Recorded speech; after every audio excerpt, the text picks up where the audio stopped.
C'est Manuel Valls qui viendra en personne présenter le projet de loi sur le renseignement cet après-midi à l'Assemblée. Ce texte censé mieux lutter contre le terrorisme va-t-il trop loin dans le sacrifice de nos libertés ? Les services de renseignement vont-ils devenir tout-puissants ? C'est la question qui fâche de 7h15 sur Europe 1. Et pour y répondre, je reçois David Bénichou. Bonjour. Bonjour. Vous êtes juge d'instruction au pôle antiterroriste du tribunal de grande instance de Paris. Avant même d'être débattu, ce texte soulève un tollé. S'apprête-t-on, selon vous, à donner des moyens disproportionnés aux services de renseignement dans ce pays ? Alors, c'est toujours, systématiquement, quand on parle de renseignement, ça suscite des débats passionnés, il y a beaucoup de fantasmes derrière. Ça inquiète, c'est normal, mais je dirais que la pire des inquiétudes, ce serait que justement, il n'y ait pas de texte et pas de débat. Parce que dans l'absence de texte et de débat démocratique, on peut faire n'importe quoi, et les services ont pu par le passé faire à peu près n'importe quoi. Je dirais que, d'une certaine manière, dans une démocratie moderne, il y a plutôt une vertu à vouloir écrire noir sur blanc ce qu'on peut faire et ne pas faire, et en débattre démocratiquement. Donc vous dites que le débat est sain, c'est déjà ça ? Le débat est sain, tout à fait. Vous dites les services dans le passé ont pu faire à peu près n'importe quoi, ça veut dire quoi ? Ça veut dire qu'on va mettre par écrit des règles qui sont aujourd'hui appliquées sans aucun contrôle ? Ça veut dire que dans le passé, comme il n'y avait pas de règles sur certaines techniques, leur usage était illégal. On ne sait pas si c'était utilisé ou pas, mais il faudrait être un petit peu naïf pour imaginer qu'elles n'ont jamais été utilisées. Dans le passé, ça veut dire jusqu'à ce matin, puisqu'il n'y a pas de texte aujourd'hui. Ça, je ne peux pas vous en parler, je suis au courant de rien. Oui, on est au courant de rien, mais on après, entend quand même voilà. le message. Oui. Oui. Qu'est-ce qui vous gêne, vous, dans ce texte ? Il y a quelque chose qui vous gêne ? On a beaucoup parlé de ces IMSI catchers, ces espèces de grands aspirateurs qui, au lieu d'écouter un téléphone, vont prendre tous les téléphones d'un secteur et ce genre de choses. Est-ce que ça vous gêne, ça ? Moi, ça ne me gêne pas, je vais vous expliquer pourquoi. Parce que vous vous retrouvez parfois dans certaines situations opérationnelles où vous ignorez les numéros des lignes ou les mobiles à surveiller. Et il n'y a pas d'autre moyen que d'avoir des détecteurs qui se font passer pour un relais pour obtenir tout le trafic et isoler les lignes qui vous intéressent. Typiquement, en détention, comme c'est indiqué dans le rapport d'impact, vous trouvez à des moments où des détenus ont des téléphones en prison. Oui. Et comment vous faites pour savoir quel détenu a quel téléphone ? Donc vous êtes obligé ratisser large. Voilà, vous êtes obligé de ratisser large pour ensuite sélectionner les lignes utiles. Il n'y a pas d'autre moyen de le faire. Et clairement, quand vous avez des lignes à surveiller, pour de bonnes raisons.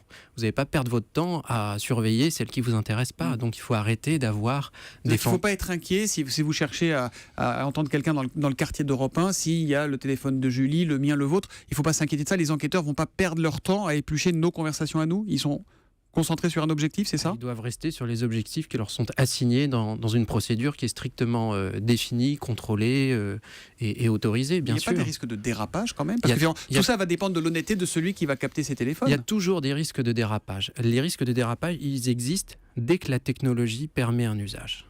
Que vous ayez un texte ou pas, le risque de dérapage existe. Donc il faut ensuite, pour les services légalement investis de ces missions, des procédures de contrôle indépendantes, dont les mécanismes seraient satisfaisants, ça après on peut en parler.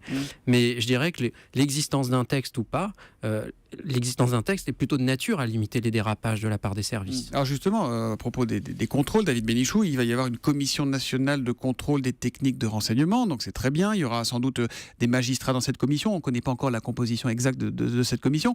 Ça dit, vous les juges, vous êtes les grands absents de ce texte de loi, les autorités administratives, autrement dit le ministère de l'Intérieur, la police, la gendarmerie, les services de renseignement vont avoir un pouvoir très large, mais leurs pouvoirs ne seront pas contrôlés par les juges. C'est pas un problème ça aujourd'hui ? Alors on sent...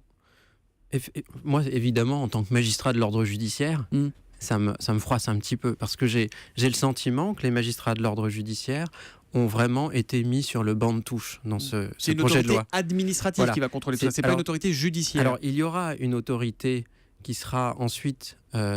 le Conseil d'État, qui pourra être saisi par cette autorité administrative.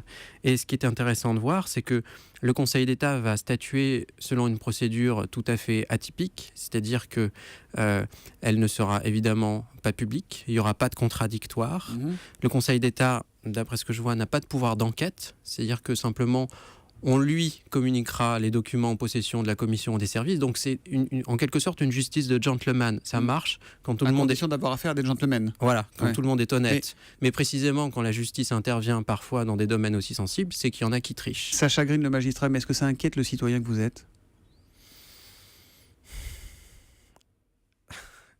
Je dirais, je vais garder les réflexions du citoyen pour le citoyen et je vais parler en tant que magistrat, si vous le voulez bien. Je parlais de la défiance à l'égard du judiciaire. le Conseil d'État va rendre des décisions qui vont lier le juge judiciaire. C'est-à-dire que le Conseil d'État dira circuler, il n'y a rien à voir, Oui. ou bien éventuellement on va saisir le juge judiciaire, mais avec une procédure très compliquée. Et la saisine même du Conseil d'État sera possible par un vote des membres de la commission Oui. administrative. Donc c'est un peu À un entre-soi, l'unanimité, tout ça, hein. voilà. Ouais, c'est un peu un Et entre-soi. il se dégage un sentiment un peu désagréable d'un contrôle et d'une justice un peu entre soi. David Bénichou, on est à un peu plus de 3 mois après les attentats qui ont ensanglanté Paris. Est-ce que vous diriez, vous le juge antiterroriste, qu'aujourd'hui la menace est toujours aussi forte en France et à Paris ? Alors ce qui est certain, c'est que quand on se remet 3 mois en arrière, cette semaine dramatique de janvier, tout le monde percevait cette intensité dramatique. Enfin voilà, On était sait pas vraiment. quand ça va arriver, mais ça va arriver. Voilà, on était vraiment. On a expérimenté chacun ce sentiment de terreur provoqué par les actions terroristes, Et aujourd'hui par une tension. Forcément, ça retombe parce que humainement, on ne peut pas toujours être à ce niveau d'intensité émotionnelle. Et naturellement, ça c'est aussi la résilience, c'est-à-dire qu'il y a des attentats, il faut que la société fonctionne normalement et ce serait donné. Oui, mais le risque objectif, vous qui êtes dans les dossiers, dans les enquêtes, vous dites aujourd'hui le risque est le même aujourd'hui en avril qu'au mois de janvier ? C'est des questions impossibles à répondre parce que le risque, il existait avant janvier et il existe toujours après janvier. Voilà. Le risque, il existe toujours. Il faut simplement maintenant être toujours vigilant et sans doute, on n'a pas les moyens de rester à Vigipirate au niveau le plus élevé. Justement, alléger Vigipirate, est-ce que c'est raisonnable aujourd'hui ? Est-ce que vous, le juge antiterroriste, vous dites c'est raisonnable ou est-ce que c'est prendre un risque trop important ? Je n'ai pas à me prononcer sur le maintien ou pas de Vigipirate au niveau le plus élevé. Ça, c'est une question qui dépend du gouvernement. Moi, je vous dis juste simplement, en tant qu'être humain, comme tout le monde, on ne peut pas rester à un niveau de tension, de vigilance au maximum pendant longtemps. C'est tout simplement humainement et c'est pas possible. Merci David Bénichou d'être venu sur Europe 1 ce matin. Je rappelle que vous êtes juge d'instruction au pôle antiterroriste du tribunal de grande instance de Paris. Merci et bonne journée à vous.